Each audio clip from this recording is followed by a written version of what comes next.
look, Europe is actually important. Europe is important. Europe is important to stay as a union, and the reason is nothing's ruined.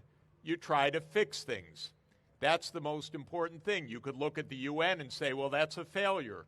And it is in many ways, but you try to fix it. The European Union is really flawed. You try to fix it. But I'll tell you one thing. If I were you, and if I were a European country, I would not want to be 27 independent countries with the United States on one side, with Russia, China, India, and other large groups around you. If you're 27, you're in trouble. If you're one, you have a chance. It's not working very well. Nothing's working very well right now, by the way. Look at my country. What a mess. So that doesn't mean that you say, I don't know what you want to say, what the alternative is, but to my mind to say, okay, we end the idea of unity in Europe because it's not working would be a huge mistake. We know Europe, when there isn't unity, there has been endless war.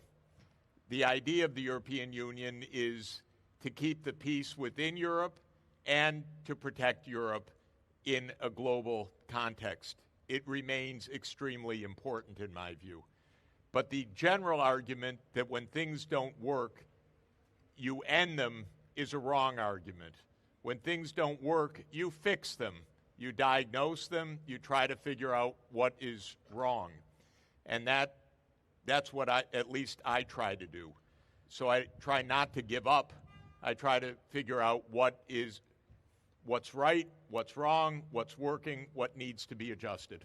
So the UK did a mistake, in your opinion, leaving the European Union?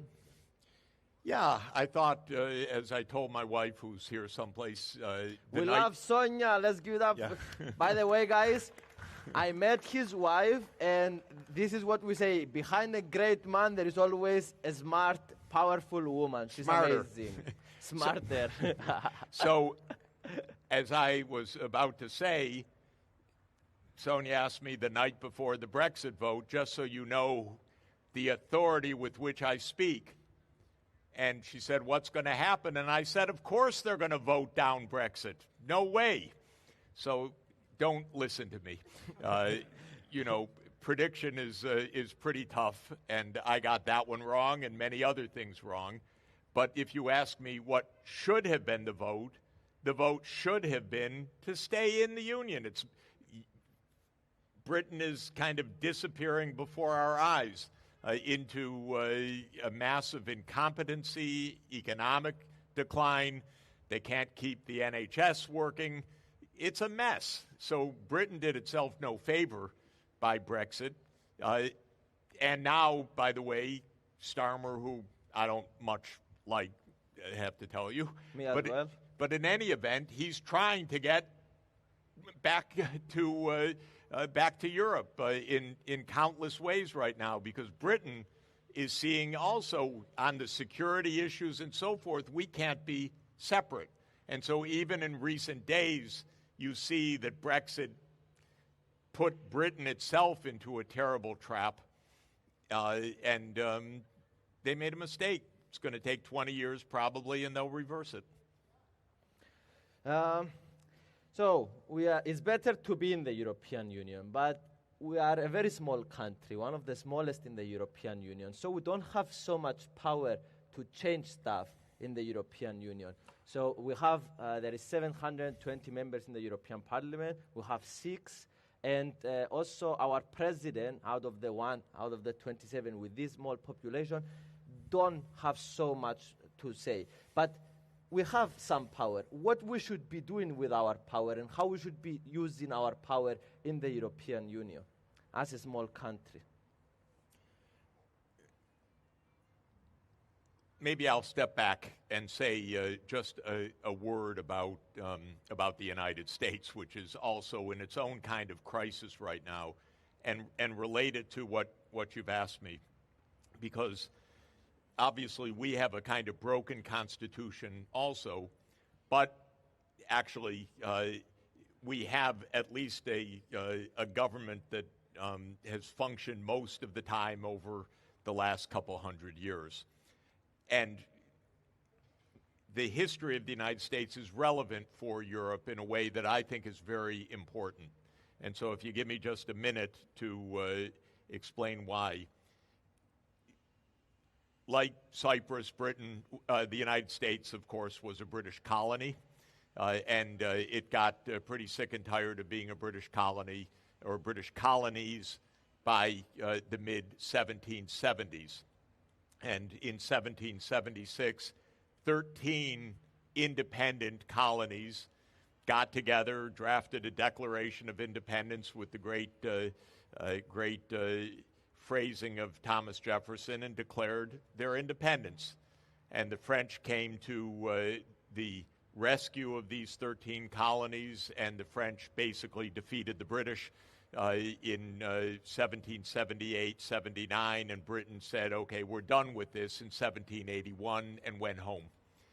And when Britain went home, there were 13 separate countries, not a United States of America, but 13 separate countries, something like 27 European countries. They were a loose confederation, something like the Treaty of Lisbon, by the way, not more. There was no foreign policy, there was no central government, there was no central tax authority, there was no ability to do anything really as a group other than by unanimity.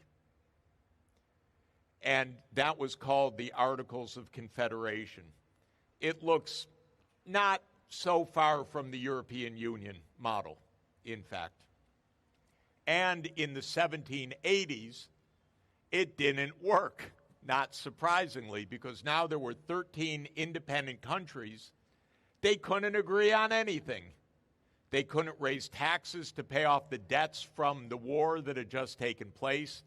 The Spanish were pushing them hard and trying to block them in the port at New Orleans. The British were pushing hard against these new tiny independent states and so forth.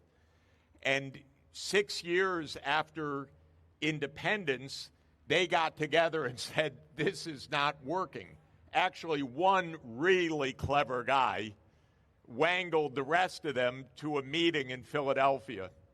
And it would be like somebody in Europe saying, we need to rethink the Treaty of Lisbon. So James Madison, who was a Virginia politician and landowner, got the rest to send delegates to Philadelphia in the summer of 1787. And they kind of took off from there and wrote a constitution to create a real federal government. And interestingly, they cheated a little bit, not surprisingly, as politicians need to do, because under the Articles of Confederation, you could only amend the Articles of Confederation if you had unanimity. All 13 would have to agree. But this convention was a revolutionary convention. So they said if 9 out of the 13 agree, it applies. In other words, they changed the rules midway. They drafted the Constitution. Eventually, all 13 ratified it, even the tiniest ones like Rhode Island, the Cyprus of North America, if you want to put it that way, because it was a tiny colony compared to some of the bigger colonies. And they were worried, why should we have a federal government? My God, we're so tiny. But they were given certain prerogatives. For example, 2 senators, just like the 2 senators of Virginia, just like the 2 senators of Pennsylvania. In the lower house, it was by proportional size of population, but in the upper house, as it is till today, every state, big or small, gets 2 votes. But the point for me that's relevant is these independent countries in 1787 figured out something interesting. Like Europe, we better give up some of our sovereignty so that we can negotiate with the Spanish, we can face the British, we can collect taxes inside, we can build infrastructure. They had the idea, if we're 13, it isn't going to work. And they use the expression e pluribus unum. Out of many comes one. And they made a federal government for the first time. Pretty clever. By the way, the Constitution's not working very well right now. That's another very interesting matter because systems get corrupted over time. So the U.S. government's a very corrupt system now. I mean money, campaign contributions and lobbying and so forth. So it's broken in some ways. But still the idea that you think, what do we need for our time? How do we get organized? How do we set the rules that really make sense is good political thinking. And you understand that political institutions need to change over time.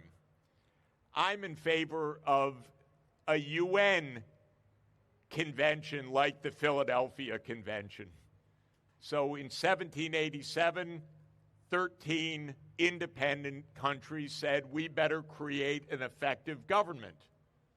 I want the 193 UN member states to do the same thing because we have a charter from 1945 which defines how the UN works, and it's not working right now.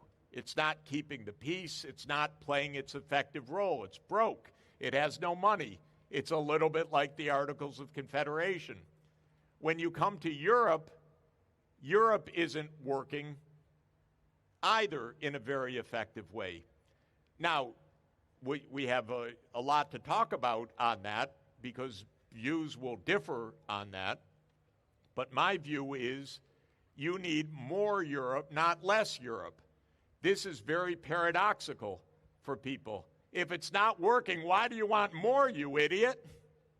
If it's not working, you should have less. Okay, perfectly understandable. I don't want more for the sake of more.